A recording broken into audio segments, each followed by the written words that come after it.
ಅಂದರೆ ಏನು, ಸಂವಿಧಾನದ ಪ್ರತಿಯೊಂದು ಅದರ ಒಂದು ಏನಪ್ಪ ಅಂದ್ರೆ ಈ ಆರ್ಟಿಕಲ್ ನೋಡೋ ಜೊತೆಗೆ ಅದು ನಮ್ಗೆ ಏನು ಕೊಟ್ಟದ ಅದ್ರ ಪ್ರಕಾರ ಇದ್ದೀವನ್ನು ಸ್ವತಃ ಅವ್ರು ನಿರ್ಧಾರ ಮಾಡೋದು ಶಕ್ತಿ ಅನೇಕ ಎಂ ಪಿಗಳಲ್ಲಿ ಇಲ್ಲ ಅನ್ನೋದು ಇದು 105 ಜನ. ಇದು ಇನ್ನು ಕೇವಲ ಸಾಕ್ಷರದವರು ಬರೆಯಾಗ ಹೋದಾಗ ಪ್ರೋತ್ಸಾಹ ಮಾಡಕ್ಕಂಥವ್ರು ಒಬ್ಬರು ಇದ್ದಾರೆ. ಮತ್ತು ಡಿಪ್ಲೊಮಾ ಹೋಲ್ಡರ್, ಡಿಪ್ಲೊಮಾ ಅಂದ್ರೆ SLC ಮೇಲೆ 3 ವರ್ಷದ ಕೋರ್ಸ್, ಅವರು 17 ಜನ ಇದ್ದಾರೆ. ಒಂದು ಸಮಾಧಾನಕರ ವಿಷಯ ಏನಪ್ಪ ಅಂದ್ರೆ 420 ಜನ ಪದವೀಧರರು ಮತ್ತು ಅದಕ್ಕೆ ಹೆಚ್ಚಿನವರು ಇದ್ದಾರೆ. ಇವರೆಲ್ಲ ಕುಡ್ಕೊಂಡು ಈ ಸಂಸತ್ತನ್ನು ನಡೆಸ್ಕೊಂಡು ಹೋಗ್ಬೇಕಾಗ್ತವೆ.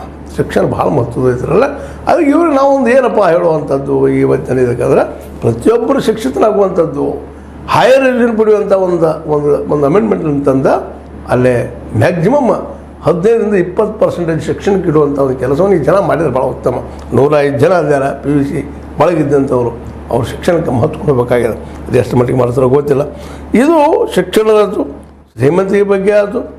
ಇನ್ನು ಉಳಿದದ್ದು ಏನಪ್ಪ ಅಂದ್ರೆ ಅಪರಾಧಿಗಳು ಏನಪ್ಪ ಅಂದ್ರೆ ಈ ಇದರಲ್ಲೇ 46% ಅಂದರೆ 100ರಲ್ಲಿ 46 ಜನ ಅಪರಾಧಗಳ ಹಿನ್ನೆಲೆ ಬಂದಂಥವ್ರು ಇದ್ದಾರೆ. ಈಗ ಬಂದವ್ರೊಳಗೆ 46%, ಇನ್ನೊಂದು 4 50% ಅವರಾದರು ಅಪರಾಧಿಗಳು, ಅಪರಾಧ ಆರೋಪಿದಂಥವ್ರು ಅವ್ರು 46% ಇದ್ದಾರೆ. ಏನಪ್ಪ ಅದರಲ್ಲಿ ಎಂತೆಂಥ ಅಪರಾಧಗಳಪ್ಪ ಏನು ಎಂತು ಅಂದಾಗ ಅಂದ್ರೆ ಗಂಭೀರ ಪ್ರಕರಣ ಏನಪ್ಪ ಅಂದ್ರೆ ಇಲ್ಲಿ ನಾವು ಗಮನಿಸ್ಬೇಕಾದ ಏನಪ್ಪ ಅಂದ್ರೆ 251 ಜನ ಏನಾಗಿದ್ದಾರಪ್ಪ ಅಂತ ಅಪರಾಧ ಹಿನ್ನೆಲೆ ಅವರಿದ್ದಾರೆ. 46%, 251 ಜನ ಸಂಸದರು ಆರೋಪಗಳಿದ್ದಾವೆ. ಅದರಲ್ಲೇ ಗಂಭೀರವಾದ ಆರೋಪ ಇದ್ದಿದ್ದು ಭಾಳ ಒಂದು ಏನಪ್ಪ ಅಂದ್ರೆ ಶಿಕ್ಷೆ ಅರ್ಹಂಥ ಆರೋಪಗಳಿದ್ದು 170 ಜನ ಇದ್ದಾರೆ. ಅವರು ಪಾರ್ಟಿ ವೈಸ್ ಅಂಥ ಒಂದು ಗಂಭೀರ ಆರೋಪ ಇದ್ದಂಥವರು BJPಯಲ್ಲೇ 63 ಜನ ಇದ್ದಾರೆ, ಕಾಂಗ್ರೆಸ್ನಲ್ಲೇ 32 ಜನ ಇದ್ದಾರೆ, ಇನ್ನು SPಯಲ್ಲೇ 17 ಜನ ಇದ್ದಾರೆ, ಮುಂದೆ ತೃಣಮೂಲ ಕಾಂಗ್ರೆಸ್ನಲ್ಲೇ 7 ಜನ ಇದ್ದಂಥವ್ರು ಇದ್ದಾರೆ, ಮುಂದೆ DMKಯಲ್ಲಿ 6, ಮುಂದೆ ಅದೇ ಕಾಲಕ್ಕೆ TDPಯಲ್ಲಿ 5, ಮತ್ತು ಶಿವಸೇನೆಯಲ್ಲಿ 4, ಇತರೆ 36 ಜನ. 170 ಜನ ಗಂಭೀರವಾದ ಆರೋಪಗಳು. ಎಂಥ ಆರೋಪಗಳಪ್ಪ ಅಂದ್ರೆ ಅದರಾಗ ಮುಖ್ಯವಾಗಿ 27 ಜನರ ಮೇಲೆ ಅಪರಾಧ ಪ್ರಕರಣಗಳಲ್ಲಿ ಅಪರಾಧಗಳು ಶಿಕ್ಷೆ ಆಗ್ಯದ 27 ಜನಕ್ಕೆ. ಮುಂದೆ ಅದರಲ್ಲೂ 27 ಜನಕ್ಕೆ ಕೊಲೆ ಆರೋಪಗಳಿದ್ದಾವೆ, ಕೊಲೆ ಯತ್ನ ಪ್ರಯತ್ನ ಮಾಡಿದ್ದು ಅಂತೇಳಿ. 17 ಜನರ ಮೇಲೆ ದೌರ್ಜನ್ಯ ಸ್ತ್ರೀಯರ ಮೇಲೆ ಮಾಡಿದ್ದು ಅಂತೇಳಿ ಅದ. ಇಬ್ಬರ ಮೇಲೆ ಅತ್ಯಾಚಾರ ಮಾಡಿದಾರಪ್ಪ ಅಂತದ. ಇನ್ನು 43 ಜನರ ಮೇಲೆ ದ್ವೇಷ ಭಾಷಣ ಮಾಡಿದ್ದಾರೆ, ಧರ್ಮದಲ್ಲೇ ಮತ್ತೊಂದರಲ್ಲೇ. ಈ ರೀತಿಯಾಗಿ ಅಪರಾಧಗಳು ಉಳ್ಳಂತಹ ಜನ ಈ ನಮ್ಮ ಸಂಸತ್ತನ್ನು ಪ್ರವೇಶ ಮಾಡಿದ್ದಾರೆ. ಇದು ಯಾಕಿಲ್ಲ ಇವತ್ತಿನ ಈ ವಿಷಯ ತೆಗೆದುಕೊಂಡಪ್ಪ ಅಂತಂದ್ರೆ ಇಂಥ ಜನರಿಂದ ಕೂಡಿದಂತಹ ಮತ್ತು ಕೋಟ್ಯಾಧೀಶರ ಹೆಸರಿನ ಸಂಘಟನೆ ಇಲ್ಲ, ಗೊತ್ತೂ ಇಲ್ಲ. ಕೇವಲ ಅದು 20 ಲಕ್ಷ ಆಸ್ತಿಗಳಂಥವ್ರು ಆಯ್ಕೆ ಆಗ್ಯಾರ. ಅದಕ್ಕೆ ಕಡಿಮೆ ಒಂದಿಷ್ಟು 10 ಲಕ್ಷ ಇರ್ಬೋದು, 15 ಲಕ್ಷ ಇರ್ಬೋದು. ಹಾಗಾದ್ರೆ ಪೂರ್ತಿ ಬಡವರಂತಲ್ಲ, ಕೂಲಿಕಾರರಂತಲ್ಲ, ದುಡ್ಡು ತಿನ್ನುವಂಥವ್ರಲ್ಲ, ಅವ್ರು ಯಾರೂ ಆಯ್ಕೆ ಆಗಿಲ್ಲ.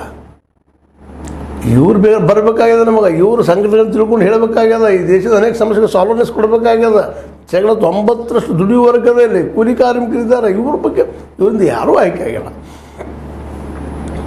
ಅಂದಾಗ ಅವ್ರ ಪರ ಇದ್ದಂತಹ ಕಾನೂನುಗಳು ನಮಗೆ ಬರಲಿಕ್ಕೆ ಸಾಧ್ಯ. ನಾವು ಮಾತಾಡ್ತೀವಿ, ಒಟ್ಟ ಹಸುವಿನ ಸಂಘಟನೆ ಅನುಭವಿಸಿಲ್ಲ, ಹಸುದವ್ರು ನೋಡಿದ್ವಿ, ನಾವು ಸಾಕಷ್ಟು ನೋಡಿದ್ವಿ. ಆದರೆ ನೋಡಿದರೆ ಆ ಅನುಭವ ಬರಲಿಕ್ಕೆ ಸಾಧ್ಯ ಇಲ್ಲ. ಎಂದೋ ಒಮ್ಮೆ ನಾವು ಖಾರ ರೊಟ್ಟಿ ಅದು ಮತ್ತೆ ಹೇಳಾಗ ಮೊನ್ನೆ ಖಾರ ಎಣ್ಣೆ ರೊಟ್ಟಿ ತಿನ್ನಿರಿ, ಅದು ಮತ್ತೆ ಹಳಿಸಿದ್ದು ತಿನ್ನಿರಿ ಏನು ಹೇಳ್ಬೋದು ನಾವು, ಆಯ್ತು ಚಟಕ್ಕೋ ಮತ್ತೆ ಚಟಕ್ಕೋ. ಆದರೆ ರೆಗ್ಯುಲರಾಗಿ ಅದನ್ನು ಬದುಕು ಮಾಡ್ಕೊಂಡಂಥವ್ರು, ಹಳಸಿದ್ದನ್ನು ತಿನ್ನುವಂಥವ್ರು, ತಿಪ್ಪಿಯಲ್ಲಿ ಬಿದ್ದಿಂದ ಆಯ್ಕಂತ ತಿನ್ನುವಂಥದ್ದು ಇಂಥ ಜನ ಇಲ್ಲ. ಆಯ್ಕೆ ಸಾಧ್ಯ ಇಲ್ಲ. ಅವ್ರ ಸಮಸ್ಯೆ ಬಗ್ಗೆ ಚರ್ಚೆ ಮಾಡಲಿಕ್ಕೂ ಸಾಧ್ಯ ಇಲ್ಲ. ನಾವು ನೋಡಿ ಬರೀ ಮರಗ್ತೀವಿ ಅಷ್ಟ. ಇಂಥವ್ರು ಕುರಿತಾಗಿನ ಸಂವಿಧಾನವನ್ನು ರಚನೆ ಮಾಡಿದ್ರು ನಮ್ಮ ಬಾಬಾ ಸಾಹೇಬ್ ಅಂಬೇಡ್ಕರ್ ಅವರು. ಇಂಥವ್ರ ಸಲುವಾಗಿನ ಗಾಂಧೀಜಿಯವರು ಸಾಕಷ್ಟು ಹೋರಾಟಗಳು ಮಾಡಿದರು. ಅವು ಯಾವ ಇಲ್ಲಿ ಬರಲಿಕ್ಕೆ ಸಾಧ್ಯವೇ ಇಲ್ಲ. ಯಾಕಂದ್ರೆ ಅವ್ರು ನೋವುಗಳನ್ನ ಹೇಳೋದಕ್ಕೆ ಇಲ್ಲಿ ಅವಕಾಶವೂ ಇಲ್ಲ, ಅವರು ಇಲ್ಲೂ ಇಲ್ಲ. ಅವ್ರ ಪರವಾಗಿ ಮಾತಾಡೋಂಥವ್ರು ಕೇವಲ ತಮ್ಮ ರಾಜಕೀಯ ಲಾಭಕ್ಕಾಗಿ ಮಾತಾಡ್ತಾರೆ ವಿನ ತಾವು ಗೆಲ್ಲೂ ಸಲುವಾಗಿ ಎಲ್ಲದ ರುಚಿಯಾದ ಮಾತುಗಳನ್ನ ಒಗ್ಗರಣೆ ಹಾಕಿದ ಮಾತುಗಳನ್ನ ಮಾತಾಡ್ತಾರೆ ವಿನ ಅವರು ಈ ಸಮಸ್ಯೆಗಳ ಪರಿಹಾರ ನೋಡೋಕ್ಕಾಗೋದಿಲ್ಲ.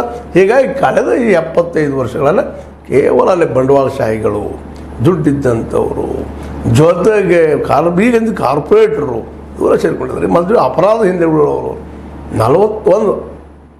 100ರಲ್ಲಿ 41 ಮಂದಿ ಏನಪ್ಪ ಅಂದ್ರೆ ಅಪರಾಧ ಹಿನ್ನೆಲೆಯವರು ಇದ್ದಾರೆ ಅಂದಾಗ ಈ ಸಂಸತ್ತು